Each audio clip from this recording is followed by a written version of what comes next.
Boa noite, eu sou a Dani e hoje você vai ouvir O Colar, adaptação livre do conto de Guy de Maupassant, disponível em domínio público.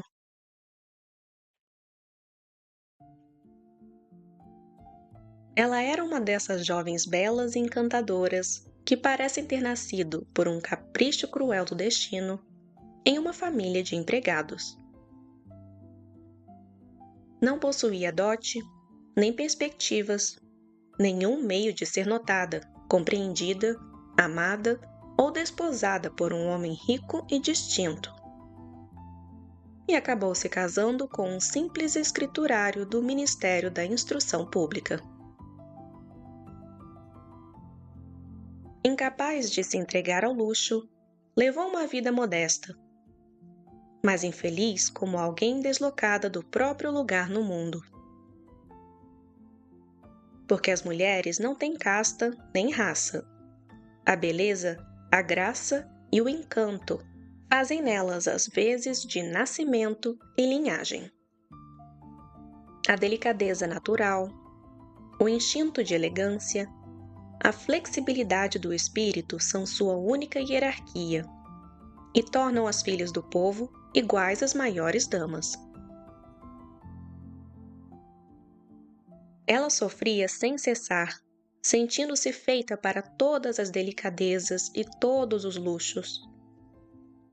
Sofria com a pobreza dos aposentos, com a miséria das paredes, com o desgaste das cadeiras, com a feiura das cortinas e dos ornamentos.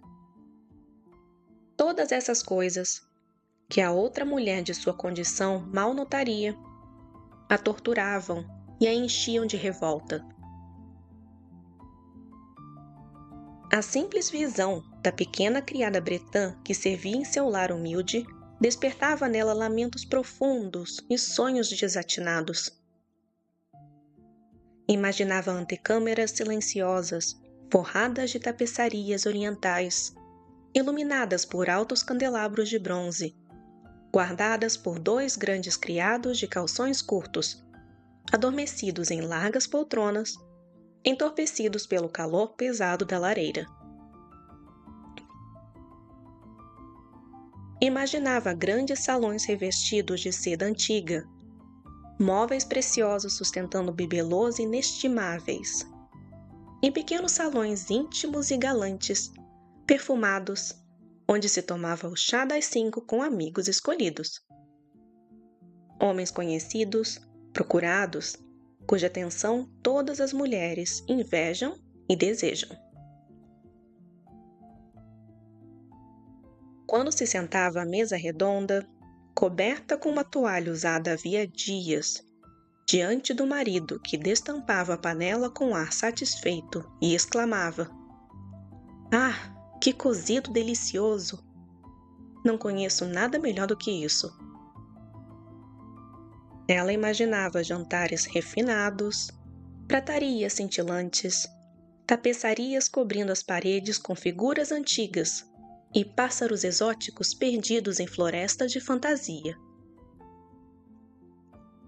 Imaginava pratos raros, servidos em louças maravilhosas, galanterias sussurradas e acolhidas com um sorriso enigmático, enquanto se saboreava a carne rosada de uma truta ou a asa delicada de uma perdiz. Não possuía vestidos elegantes, nem joias, nem nada do que desejava. E não amava senão isso. Sentia-se feita para isso. Ardentemente desejava agradar, ser invejada, ser sedutora, ser procurada. Tinha uma amiga rica, antiga colega de colégio, que já não queria mais visitar, tamanha era a dor que sentia ao regressar. E chorava durante dias inteiros, de despeito, de tristeza, de desespero e de angústia. Certa tarde, o marido entrou em casa com um ar triunfante, segurando nas mãos um grande envelope. Veja, disse ele, aqui está algo para você. Ela rasgou o papel com impaciência e leu um cartão impresso, onde se podia ler. O ministro da Instrução Pública e a senhora Georges Ramponneau têm a honra de convidar o senhor e a senhora Loisel para o baile que se realizará no Palácio do Ministério, na segunda-feira, 18 de janeiro. Em vez de demonstrar alegria, como o marido esperava, ela tirou o convite sobre a mesa com desdém e murmurou: "O que quer que eu faça com isso?" "Mas, minha querida, pensei que você ficaria feliz. Você nunca sai, e eis aqui uma ocasião, uma grande ocasião. Custou-me muito conseguir esse convite. Todo mundo o desejava. São extremamente disputados, e os funcionários quase nunca os recebem. Você verá toda a gente importante." Ela o fitava com irritação e respondeu com impaciência mal disfarçada: "E que vestido você quer que eu use para ir lá?" Ele não havia pensado nisso. Balbuciou, surpreso: "Ora, o vestido com que você vai ao teatro? A mim parece-me muito bom." Interrompeu-se, atônito, ao ver que a mulher começava a chorar. 2 grossas lágrimas escorreram lentamente dos cantos dos olhos até os cantos da boca. Ele gaguejou, aflito: O que foi? O que você tem?" Com um esforço brusco, ela conteve a aflição e respondeu numa voz calma, enquanto enxugava as faces molhadas: "Nada. Apenas não tenho um vestido adequado. Portanto, não posso ir a essa festa. Dê o convite a algum colega cuja mulher esteja melhor vestida do que eu." Ele ficou desolado e tentou animá-la. "Vamos, Matilda. Quanto custaria um vestido decente, algo que pudesse servir em outras ocasiões? Algo simples, mas bonito."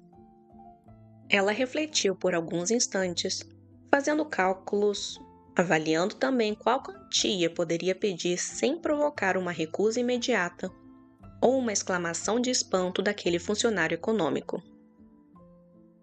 Por fim, respondeu com hesitação: "Não sei ao certo, mas acho que com 400 francos eu conseguiria." Ele empalideceu levemente, pois havia reservado exatamente aquela quantia para comprar uma carabina e participar no verão seguinte de caçadas no Vale de Nanterre, com alguns amigos que iam ali, aos domingos, atirar nas calhandras. Ainda assim, disse: "Está bem, dou os 400 francos, mas trate de arranjar um vestido realmente bonito." O dia da festa aproximava-se, e a senhora Loisel parecia triste, inquieta, ansiosa. O vestido, no entanto, estava pronto. Numa tarde, o marido observou: "O que você tem? Anda estranha há uns 3 dias." Ela respondeu: "O que me aflige é não ter nenhuma joia, nenhuma pedra, nada para colocar. Vou parecer uma miserável. Acho melhor nem ir a essa festa." Ele tentou tranquilizá-la. "Use flores naturais. Estão muito em voga nessa estação. Com 10 francos você compra 2 ou 3 rosas magníficas." Ela não se deixou convencer. Não. Não há nada mais humilhante do que parecer pobre no meio de mulheres ricas." Então o marido exclamou: "Como você é tola! Vá à casa da sua amiga, a senhora Forestier, e peça-lhe emprestadas algumas joias. Vocês são íntimas o bastante para isso." Ela soltou um grito de alegria. É verdade! Nem tinha pensado nisso. No dia seguinte, foi à casa da amiga e expôs sua dificuldade. A senhora Forestier dirigiu-se ao armário espelhado, retirou um grande estojo, abriu-o e disse: "Escolha, querida." Ela viu primeiro alguns braceletes, depois um colar de pérolas, depois uma cruz veneziana de ouro e pedras de trabalho admirável. Experimentava as joias diante do espelho, hesitava, não conseguia decidir-se a devolvê-las. Perguntava sempre: "Você não tem mais nada?" "Tenho sim. Procure. Não sei o que pode lhe agradar." De repente, numa caixa de cetim negro, descobriu um soberbo colar de diamantes. Seu coração começou a bater com um desejo desmedido. As mãos tremiam ao segurá-lo. Colocou-o em volta do pescoço, sobre o vestido fechado, e permaneceu em êxtase diante da própria imagem. Depois perguntou, hesitante, tomada de angústia: "Você pode me emprestar este? Só este." "Mas é claro, certamente." Ela lançou seu pescoço da amiga, beijou-a com arrebatamento e fugiu com o seu tesouro. O dia da festa chegou. A senhora Loisel brilhou. Estava mais bela do que todas. Elegante, graciosa, sorridente, embriagada de alegria. Todos os homens a olhavam, perguntavam seu nome, desejavam ser apresentados. Todos os adidos do gabinete queriam dançar com ela. O próprio ministro a notou. Ela dançava com exaltação, com arrebatamento, embriagada pelo prazer, sem pensar em mais nada. No triunfo régio da sua beleza, na glória do seu êxito, numa espécie de nuvem de felicidade, feita de todas aquelas homenagens, de todas aquelas admirações, de todos aqueles desejos despertados, daquela vitória tão completa e tão doce ao coração das mulheres. Saiu por volta das 4 da manhã. O marido, desde a meia-noite, dormia numa pequena sala deserta com 3 ou 4 senhores, cujas mulheres ainda se divertiam. Ele lhe lançou sobre os ombros as roupas que trouxera para a saída. Modestas vestes do cotidiano, cuja pobreza contrastava com a elegância do traje de baile. Ela percebeu isso e quis fugir para não ser observada pelas outras mulheres envoltas em ricas peles. Loisel tentou detê-la. "Espere um pouco, vai esfriar lá fora. Vou chamar um fiacre." Ela não o ouviu e desceu apressada a escadaria. Ao chegarem à rua, não encontraram nenhum carro. Puseram-se a procurar, chamando os cocheiros que vinham passar a distância. Desceram em direção ao Sena, desesperados, tremendo de frio. Por fim, encontraram no cais um desses velhos cupês noturnos que só se vêem em Paris ao cair da noite, como se tivessem vergonha da própria miséria durante o dia. O carro os levou até a porta de casa, na Rua dos Mártires, e, silenciosos, subiram ao apartamento. Para ela, tudo estava acabado. Ele pensava que precisava estar no ministério às 10 horas. Diante do espelho, ela retirou as roupas que lhe cobriam os ombros para contemplar-se ainda uma vez mais em sua glória. De súbito, soltou um grito. O colar não estava mais em seu pescoço. O marido, já meio despido, perguntou: "O que foi?" Ela voltou-se para ele, transtornada. Não tenho mais o colar da senhora Forestier." Ele se ergueu desnorteado. "O quê? Como? Não é possível?" Procuraram nas dobras do vestido, nas pregas do casaco, nos bolsos, por toda a parte. Nada encontraram. Ele perguntou: "Você tem certeza de que ainda o tinha ao sair do baile?"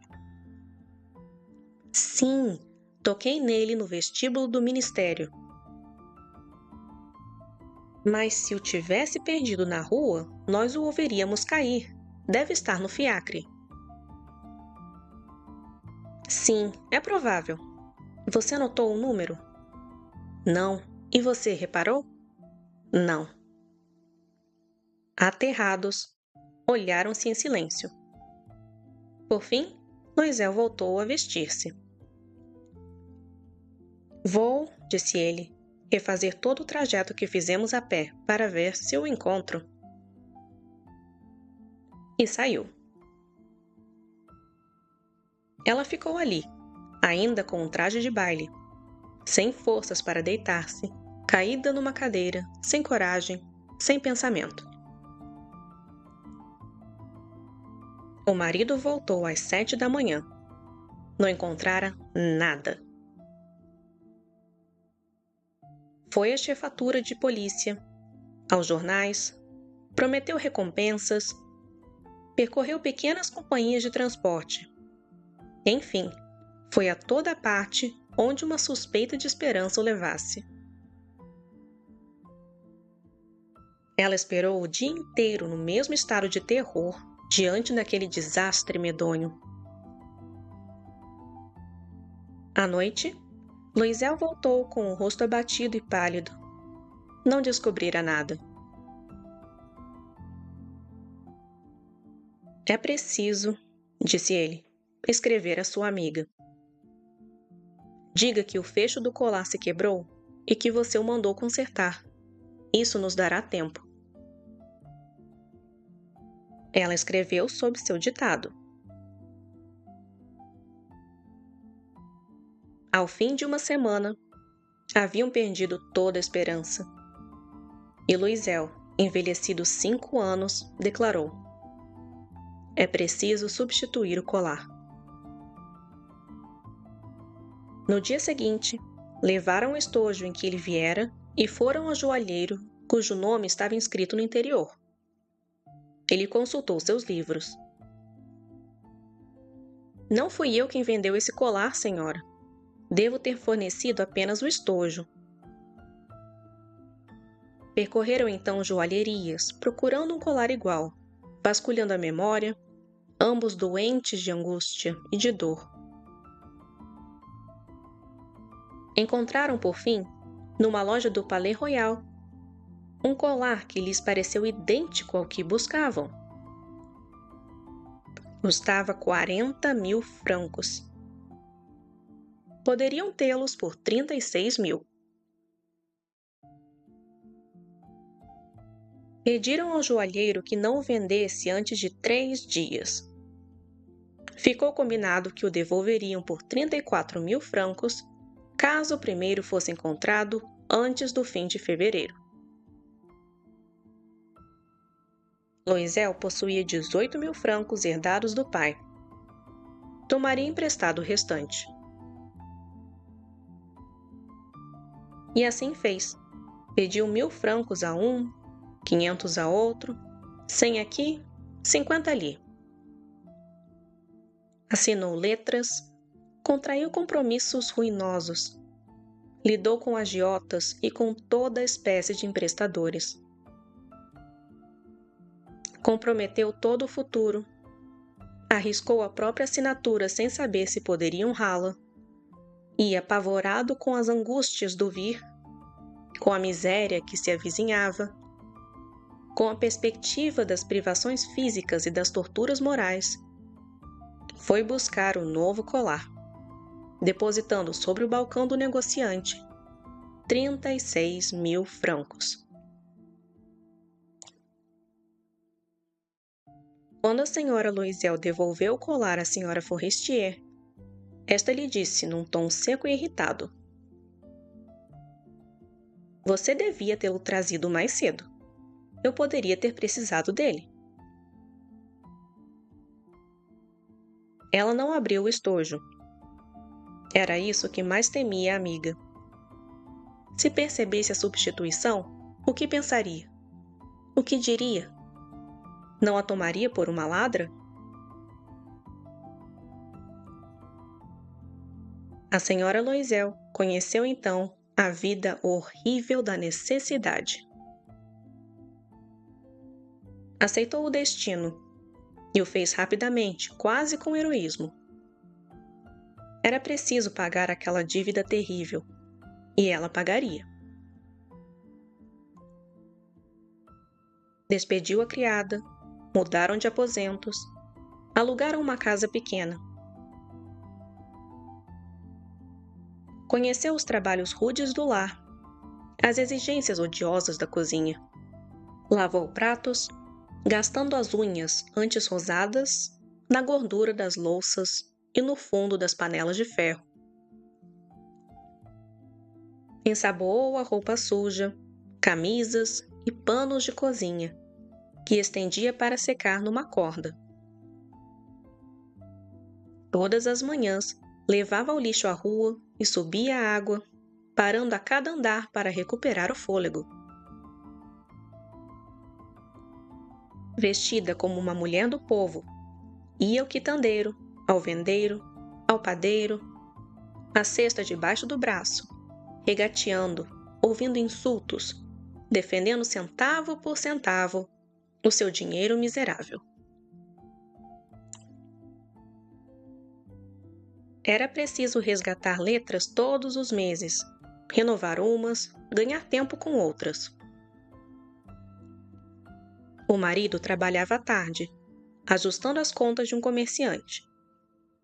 À noite, muitas vezes, copiava textos a 5 soldos por página.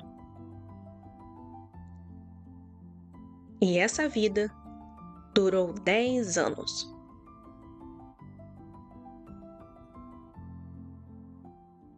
Ao fim de 10 anos, haviam pago tudo, tudo, com os juros da usura e o peso acumulado das dívidas. A senhora Loisel parecia velha agora. Tornara-se a mulher forte, endurecida e rude dos lares pobres. Mal penteada, com a saia torta e as mãos vermelhas. Falava alto, esfregava os pisos com abundância de água. Mas às vezes, quando o marido estava na repartição, sentava-se à janela e pensava naquela festa de outrora, naquele baile em que fora tão bela e tão admirada. O que teria acontecido se não tivesse perdido o colar? Quem sabe? Quem sabe? Como a vida é estranha, caprichosa. Como basta tão pouco para nos perder ou para nos salvar. Certo domingo, ao passear pelos Champs-Élysées para descansar das fadigas da semana, viu de repente uma mulher caminhando com um menino. Era a senhora Forestier, sempre jovem, sempre bela, sempre encantadora. A senhora Loisel sentiu-se tomada por uma emoção profunda. Falaria com ela? Sim. Agora que tudo estava pago, diria tudo. Por que não? Aproximou-se. Bom dia, Jeanne. A outra não a reconheceu, sobressaltada por ser chamada assim, familiarmente por aquela mulher de aparência burguesa e cansada. Mas, senhora? Não sei. Deve estar enganada. Não, sou eu, Matilda Loisel. A amiga deu um grito. Oh, minha pobre Matilda! Como você está mudada! Sim, passei por dias muito duros desde que deixei de vê-la. Conheci muita miséria. E isso por sua causa. Por minha causa? Como assim? Lembra-se daquele colar de diamantes que me emprestou para o baile do ministério? Sim. E então? Pois eu o perdi. Como? Se você me devolveu? Devolvi outro igual. Levamos 10 anos para pagá-lo. Pode imaginar como foi difícil para nós, que não tínhamos nada. Mas enfim, acabou-se. Estou profundamente aliviada. A senhora Forestier permaneceu imóvel. Você está dizendo que comprou um colar de diamantes para substituir o meu? Sim. Você não percebeu, não é? Eram absolutamente iguais. E ela sorria com uma alegria orgulhosa e ingênua. A senhora Forestier, muito comovida, tomou-lhe as mãos. Oh, minha pobre Matilda! Mas o meu colar era falso. Não valia mais do que 500 francos.